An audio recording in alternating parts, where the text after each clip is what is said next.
In the strange and body slam happy world of professional wrestling, few minds were as revered as Pat Patterson's. A genius in the ring and even more brilliant behind the curtain, Pat was Vince McMahon's right-hand man when it came to match layout, long-term booking, and turning promising talents into household names. The man invented the Royal Rumble, after all, a match so chaotic, even the booking meetings had a 60-minute time limit.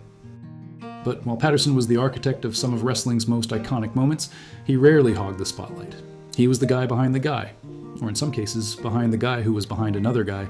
Still, his fingerprints are all over the WWE's history, especially when it came to mentoring certain wrestlers who had the it factor, but didn't quite know what it was. This isn't a list of wrestlers Patterson created from scratch like some kind of wrestling Dr. Frankenstein. No, these are the stars he helped shape, with input from others, of course, into legends. Think of it as a tag team effort, with Patterson as the wise vet carrying the greenhorn through a 5-star classic.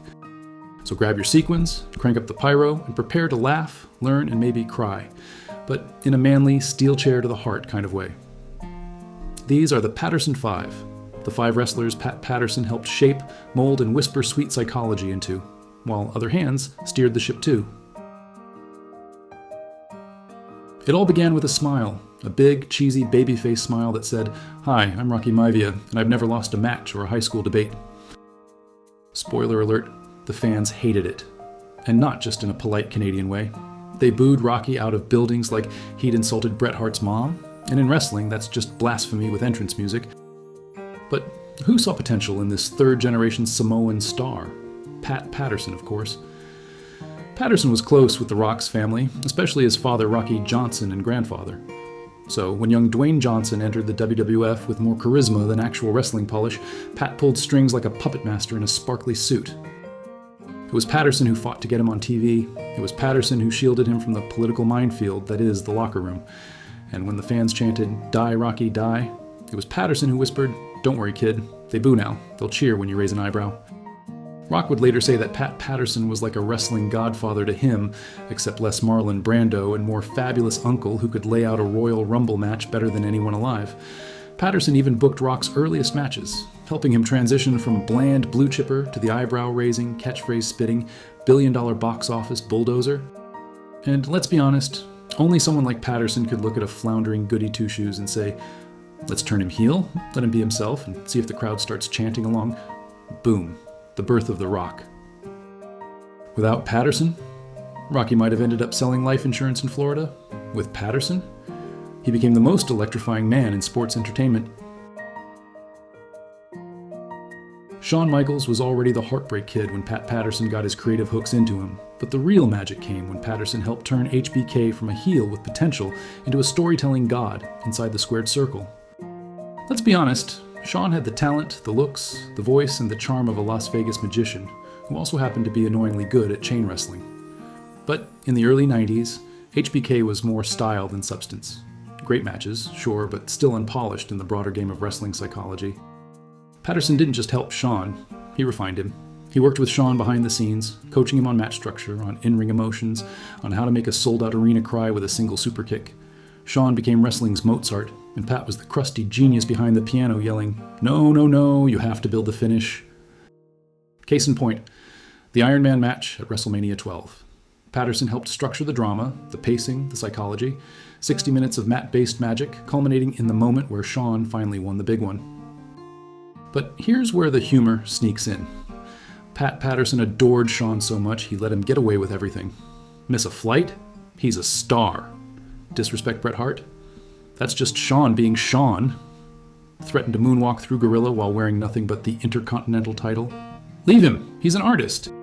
Behind the scenes, Patterson was the buffer between Shawn and Vince, the translator of HBK's chaos into coherent booking gold. It was like trying to babysit a tornado, except the tornado also did kip-ups and wore chaps. And you can bet your last Montreal Screwjob joke that without Patterson, Shawn Michaels might have still been wrestling tag matches in barbed wire bingo halls. Shawn Michaels had charisma, athleticism, and an attitude problem. Pat Patterson had patience, wisdom, and a soft spot for glitter. Together, they made magic, and headaches for every other wrestler in the locker room. Triple H may have married into the family, but Pat Patterson was one of the reasons he stuck around the table. Hunter always had the look and the work ethic, but it was Patterson who helped mold him into a true ring general. Think of Pat as the wrestling professor and Triple H as the annoyingly punctual student who sat in the front row. During the Attitude Era, Pat worked closely with Triple H on the psychology of matches. He was the voice that reminded him, less is more. Unless you're selling merch, then more is more.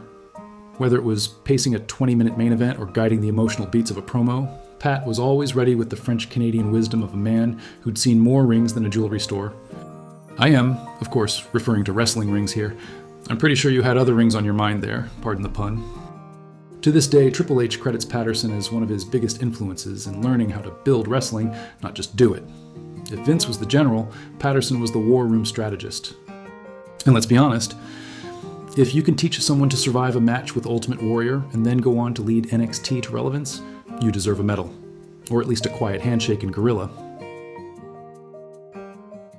Goldust was everything the mid-90s WWF wasn't ready for.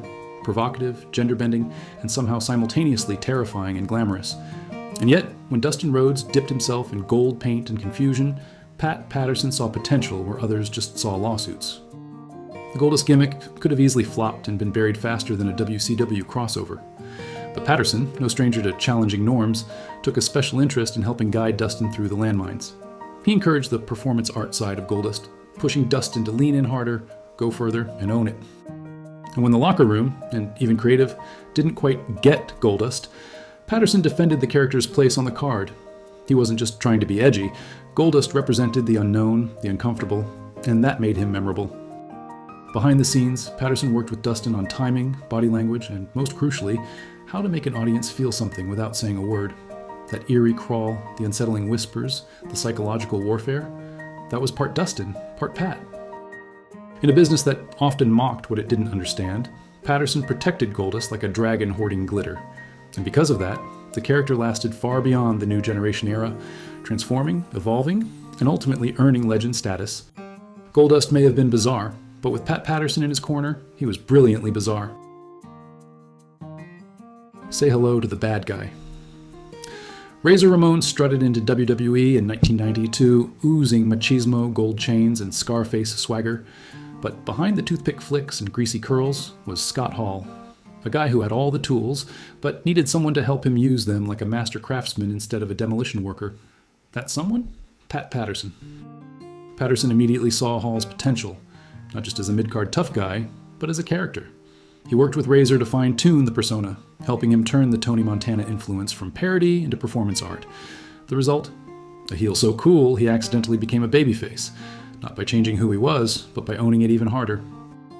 Pat helped Razor sharpen his promo skills, tone down the excess, and dial up the psychology. He knew Hall had a great mind for the business. All he needed was a little polishing.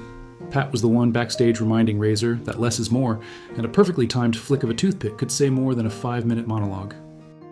And let's not forget that ladder match at WrestleMania 10. While everyone remembers Shawn Michaels flying around like a caffeinated Cirque du Soleil reject, it was Razor who grounded the match. And behind both men, helping lay out the moments and map the drama, you guessed it, Pat. He wasn't just helping two wrestlers choreograph a stunt show. He was crafting a story, beat by beat, step by ladder step. And Razor, under Pat's guidance, rose to the occasion. He didn't just climb the ladder physically. He climbed the ranks in fan respect, critical acclaim, and undeniable legacy. Razor Ramon didn't last forever in WWE, but his impact did. The character, the walk, the vibe. It was all smoothed, styled, and secretly steered by Pat Patterson. Because even the bad guy needs a good guy in his corner. Pat Patterson wasn't just a great wrestler or a trusted agent. He was the emotional compass of WWE. The guy who could sniff out what made a story tick. He didn't always yell the loudest in meetings, but when he spoke, people listened, usually because they were terrified he'd rewrite their segment with interpretive mime. The Patterson Five aren't the only ones he influenced. You could throw a championship belt in any direction backstage and hit someone Pat mentored. But these five, The Rock, Shawn Michaels, Triple H, Goldust, and Razor Ramon, represent the spectrum of what he brought to wrestling. Charisma, drama, psychology, courage, and heart. He didn't do it alone. Vince had the final word. Creative had ideas. The wrestlers themselves had to execute. But through it all, Pat Patterson was the quiet hand on the tiller, a backstage general whose legacy is stitched into the fabric of the WWE, preferably with sequins. And if he were here today to read this, he'd probably chuckle, say it was too long, and then suggest the whole thing end with a well-timed roll-up. Merci, Pat. We still hear your count. 1, 2, 3. Thanks for watching.